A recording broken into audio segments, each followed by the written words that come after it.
Chapter 2. Half an hour later, Karen and I climbed off the bus at the mall. We ran through the rain to the Cineplex across the street. A huge poster hung on the wall outside. It showed a zombie's bloodshot eyes and wide-open mouth. Shreds of human skin dangled from his rotting teeth. My stomach flip-flopped. Forget about buying me popcorn. We paid for our tickets. Karen bought herself a giant tub of buttered popcorn. Then we went into the theater. The place was empty. Weird. We walked down the aisle. This movie is a big hit. Where is everyone? This is excellent. We won't have to worry about seeing over somebody's head. I guess. Actually, I didn't care if I couldn't see. I didn't want to see.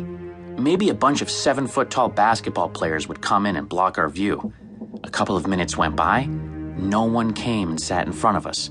Nobody even came into the theater. I glanced around. All I saw were row after row of empty seats. This isn't just weird, it's wrong. Something is wrong. And then I heard it. A low creaking sound. The creaking grew louder. I jumped up when I heard a crash. What was that? I see it. A zombie. Ah! Run! Run for your life! Where? Chill, Mike. That was the door closing. That's all. I stared over my shoulder. Karen was right. Someone had closed the door. Now the auditorium was even darker. I sank back into my seat. We're still the only ones here. So what? It doesn't make any sense, that's what. This is the most popular movie in the country. We're all alone in here. Where is everybody? Who cares? Karen shoved a handful of buttery popcorn into her mouth. It's cool that nobody's here. We have the whole place to ourselves. I didn't want the whole place to ourselves. I didn't want to be here at all. I'm getting a really creepy feeling, Karen. I think we should... Quiet! It's starting. The lights dimmed completely. After a few seconds, some shadowy shapes began moving across the screen. Soft, eerie moaning sounds came from the speakers. No commercials, I thought? No previews of other movies? What's going on here? Then I heard voices. Kids' voices. The screen grew a little brighter. 3 kids about my age were walking through a park, laughing and kidding each other.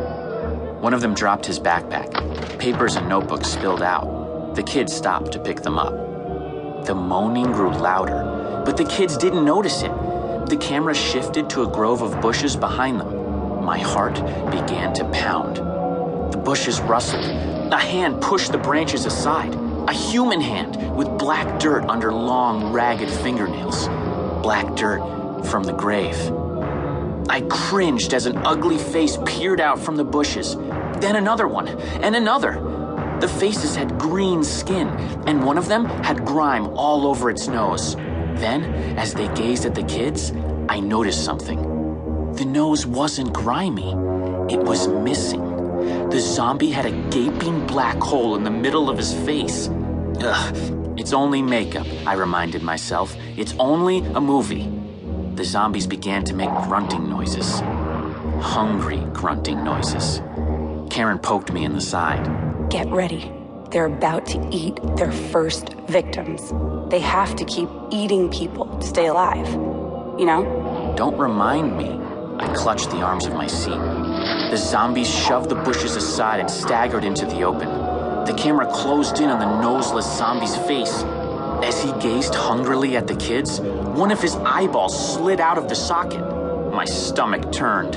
Oh man, why did I ever let Karen talk me into this? On the screen, the kids turned their heads.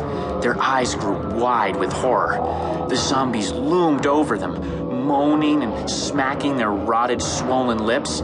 I knew what was coming, and I didn't want to see it. As the kids screamed in terror, I squeezed my eyes shut. A piercing shriek rang out. I started to cover my ears, but the shriek suddenly stopped. Then I heard a sputtering noise, sort of like a piece of plastic fluttering in the wind.